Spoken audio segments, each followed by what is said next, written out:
आज हम 2017 की एक बहुत बड़ी फिल्म का सिनेमैटिक पोस्टमार्टम करने वाले हैं। एक ऐसी फिल्म जिसमें टॉम क्रूज थे, रसल क्रो जैसे बड़े सितारे थे, एक बहुत बड़ा बजट था और हॉलीवुड के सबसे बड़े सपनों में से एक को शुरू करने की जिम्मेदारी भी थी। हम बात कर रहे हैं द ममी की। बिल्कुल। और हमारे पास इस फिल्म की एक बहुत ही गहरी और विस्तृत समीक्षा है। और ये समीक्षा सिर्फ ये नहीं बताती कि फिल्म अच्छी थी या बुरी, बल्कि ये पड़ताल करती है कि ये एक पूरे सिनेमैटिक यूनिवर्स की पहली और आखिरी फिल्म क्यों बन गई। हाँ, ये एक जासूस की तरह उन सुरागों को खोजती है जिनकी वजह से वो पूरा डार्क यूनिवर्स का सपना शुरू होने से पहले ही खत्म हो गया। हम कहानी से लेकर किरदारों की कमजोरियों तक हर चीज पर बात करेंगे। तो चलिए इस समीक्षा की मदद से ये समझने की कोशिश करते हैं कि इतनी बड़ी उम्मीदों वाली ये फिल्म आखिर दर्शकों को क्यों नहीं लुभा पाई। इस पूरे मामले की तह तक चलते हैं। ठीक है, तो किसी भी फिल्म की बुनियाद होती है उसकी कहानी, और समीक्षा के मुताबिक कागज पर तो इस फिल्म की बुनियाद काफी दिलचस्प थी। बेहद दिलचस्प। सोचिए, प्राचीन मिस्र की एक राजकुमारी आहमनेत जो सिंहासन की उत्तराधिकारी है, लेकिन उसके पिता के घर बेटे का जन्म हो जाता है और उसका हक छिन जाता है। अच्छा। तो सत्ता की भूखी आहमनेत शैतान सेट के साथ एक सौदा करती है, डार्क मैजिक का इस्तेमाल करती है और अपने ही पिता और नवजात भाई की हत्या कर देती है। ये तो एक क्लासिक विलन की शुरुआत है, जिसमें धोखा, महत्वाकांक्षा सब कुछ है। बिल्कुल। और उसे सजा भी उतनी ही भयानक मिलती है। उसे जिंदा ममी बनाकर मेसोपोटामिया की एक अनजान कब्र में दफना दिया जाता है, ताकि वो कभी बाहर ना आ सके। हाँ, और फिर हजारों साल बाद आज के समय में टॉम क्रूज का किरदार निक मॉर्टन, जो एक सैनिक है और चोर भी, हाँ। वो गलती से उस कब्र को खोज निकालता है और मम्मी को आजाद कर देता है। यहाँ तक तो सब कुछ एक शानदार हॉरर एडवेंचर जैसा लगता है। तो फिर गड़बड़ कहाँ से शुरू हुई? समीक्षा के मुताबिक ये दमदार कहानी किरदारों के कंधों पर आकर लड़खड़ा गई। सबसे पहले विलेन की ही बात करते हैं। अमनित की सोफिया बुटेला ने ये किरदार निभाया था और उनका लुक तो कमाल का था। लुक वाकई कमाल का था। समीक्षा इस बात पर जोर देती है कि विलेन का किरदार 50% तो उसके लुक से ही बन जाता है, और यहाँ वो काम बखूबी हुआ था। जब वो ताबूत से निकलती है, हाँ, वो टूटी फूटी चाल, उसकी आंखों में वो खौफ, वो सच में डरावना था। समस्या तब शुरू हुई जब किरदार ने बोलना शुरू किया। डायलॉग्स कमजोर थे। डायलॉग से भी ज्यादा उसकी जो प्रेरणाएं थीं वो बहुत साधारण हो गईं। जो किरदार सत्ता और धोखे की एक जटिल कहानी से शुरू हुआ था, वो आखिर में आकर बस एक मॉन्स्टर बन गया, जिसे बस दुनिया पर कब्जा करना है और हीरो के शरीर को अपने देवता के लिए एक जरिया बनाना है। उसकी गहराई पूरी तरह खत्म हो गई। वो जितनी यादगार विलन बन सकती थी, उसका पोटेंशियल बर्बाद कर दिया गया। और हीरो की बात करें तो टॉम क्रूज का होना ही अपने आप में एक चुनौती है ना? उनकी स्क्रीन प्रेजेंस इतनी बड़ी होती है। यहाँ समीक्षक ने एक बहुत सटीक बात कही है। उन्होंने लिखा है कि ये द ममी कम और मिशन इम्पॉसिबल इजिप्ट प्रोटोकॉल ज्यादा लगती है। हाँ। अच्छा। टॉम क्रूज का किरदार निक मॉर्टन एक सुपर एजेंट की तरह है। वो प्लेन क्रैश से बिना खरोच के बच निकलता है, ज़ॉम्बी से ऐसे लड़ता है जैसे वो कोई आम गुंडे हों, उसे डर ही महसूस नहीं होता। और यही एक हॉरर फिल्म के लिए सबसे बड़ी समस्या है। बिल्कुल, हॉरर फिल्म का मजा ही तब है जब हीरो हमसे ज्यादा डला हुआ हो, जब हमें उसकी चिंता हो। यहाँ तो पता है कि टॉम क्रूज है, वो अंत में सब ठीक कर ही देंगे। दर्शक किरदार से जुड़ ही नहीं पाता क्योंकि किरदार कभी कमजोर महसूस ही नहीं करता। वो एक ओवर पावर्ड हीरो है। और इसी हीरो विलन की उलझी हुई कहानी के बीच में एक और किरदार की एंट्री होती है। रसल क्रो, जो डॉक्टर जैकिल का किरदार निभा रहे थे। और समीक्षा के हिसाब से ये फिल्म के ताबूत में शायद सबसे बड़ी कील थी। हाँ, और उनका किरदार फिल्म की कहानी को आगे बढ़ाने के लिए था भी नहीं, वो एक यूनिवर्स बिल्डर था। Universe builder. उनका काम था दर्शकों को ये बताना कि देखो, ये सिर्फ एक मम्मी की कहानी नहीं है, दुनिया में और भी मॉन्स्टर्स हैं, और मैं डॉक्टर जेकिल एक खुफिया संगठन प्रोडीजियम का मुखिया हूँ, जो इन मॉन्स्टर्स से दुनिया को बचाता है। बिल्कुल। उनका पूरा स्क्रीन टाइम एक आने वाली फिल्म के ट्रेलर जैसा लगता है। लेकिन क्लासिक मॉन्स्टर्स को एक साथ लाना तो अपने आप में एक रोमांचक आइडिया है। फिर ये गलत कैसे हो गया? मार्वल ने भी तो यही किया था। मार्वल और इसमें एक बहुत बड़ा फर्क है जिस पर समीक्षा ने उंगली रखी है। मार्वल ने पहले आयरन मैन बनाई, एक मजबूत अकेली फिल्म। हाँ, सही बात है। दर्शकों को टोनी स्टार्क से प्यार हुआ। फिर उन्होंने कैप्टन अमेरिका और थॉर के साथ भी यही किया।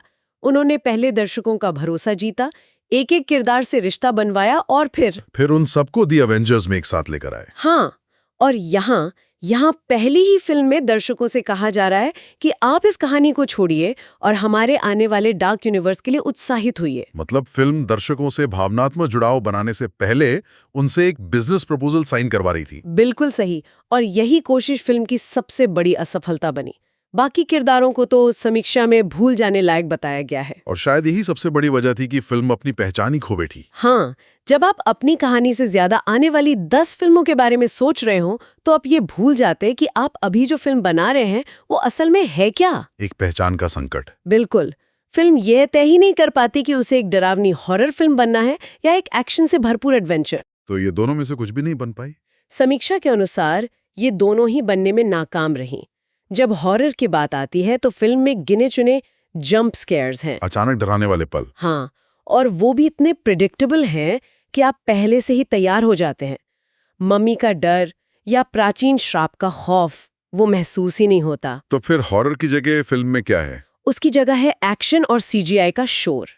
बड़े बड़े धमाके, प्लेन क्रैश, धूल के बवंडर। मतलब स्पेशल इफेक्ट्स का शोर इतना था कि कहानी की आवाज ही दब गई। हाँ, समीक्षा कहती है कि फिल्म लाउड है, मतलब शोर से भरी हुई, लेकिन उस शोर के नीचे कहानी का दिल कहीं सुनाई ही नहीं देता। यहीं पर 1999 वाली ब्रेंडन फ्रेजर की द ममी से इसकी तुलना बहुत दिलचस्प हो जाती है। वो फिल्म तो आज भी एक कल्ट क्लासिक मानी जाती है। बिल्कुल, और समीक्षा में दोनों फिल्मों की सीधी तुलना की गई है, जो ये समझने में मदद करती है कि 2017 वाली फिल्म कहाँ गलत हुई। अच्छा, तो क्या मुख्य बिंदु हैं? 4 मुख्य बिंदु हैं।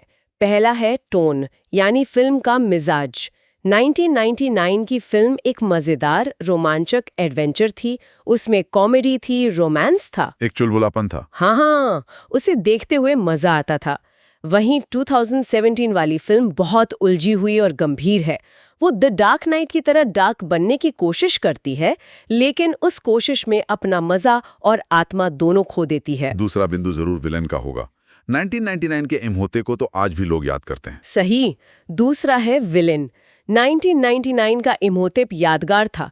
उसकी एक दर्द भरी प्रेम कहानी थी, एक मकसद था, और वो सच में डरावना लगता था। जबकि 2017 की एमोनेट, जैसा हमने पहले बात की, एक दिलचस्प शुरुआत के बाद एक साधारण मॉन्स्टर बनकर रह गई।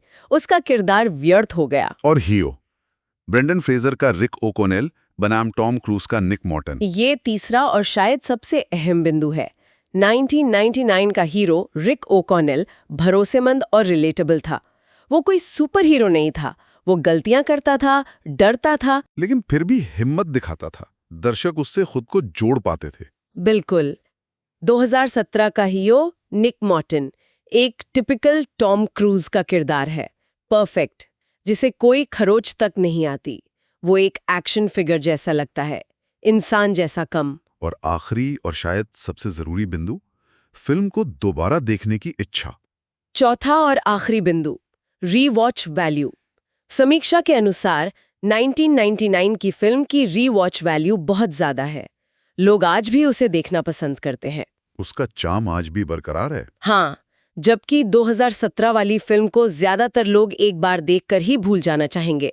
उसमें ऐसा कुछ भी नहीं है जो आपको दोबारा अपनी तरफ खींचे। तो इस पूरी पड़ताल और पोस्टमार्टम के बाद इस समीक्षा का अंतिम फैसला क्या है? क्या ये फिल्म शुरू से ही एक बुरा आइडिया थी? नहीं, और यही इस फिल्म की सबसे दुखद बात है। समीक्षा साफ कहती है कि द ममी 2017 एक बुरा आइडिया नहीं था। अच्छा। क्लासिक मॉन्स्टर्स को आज के जमाने में वापस लाने का विचार बहुत अच्छा था, लेकिन इसका एग्जीक्यूशन, मतलब इसे बनाने का तरीका इतना खराब था कि एक अच्छी नींव पर एक बहुत ही कमजोर और बिखरी हुई इमारत खड़ी कर दी गई, जो अपने ही बोझ तले ढही थी। बिल्कुल। और इसे अलग अलग तरह के दर्शकों के लिए कैसे बताया गया है? क्या ये किसी खास वर्ग को पसंद आ सकती है? समीक्षा इसे अलग अलग दर्शकों के लिए बांट कर बताती है, और नतीजा किसी के लिए भी अच्छा नहीं है। मतलब जो लोग हॉरर फिल्में पसंद करते हैं उनके लिए ये निराशाजनक है, क्योंकि इसमें डर नहीं है।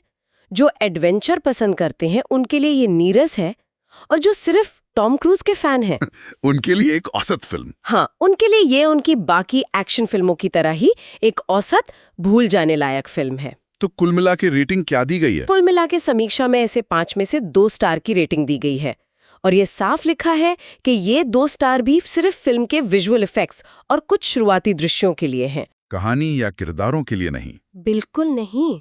तो इस समीक्षा के जरिए हमने देखा कि कैसे एक बड़ी स्टार कास्ट, बड़ा बजट और एक बड़े यूनिवर्स का सपना लेकर आई फिल्म किरदारों को विकसित न कर पाने, अपनी पहचान तय न कर पाने और भविष्य की योजनाओं के बोझ तले दबकर रह गई। यहाँ एक बहुत अहम सबक छिपा है।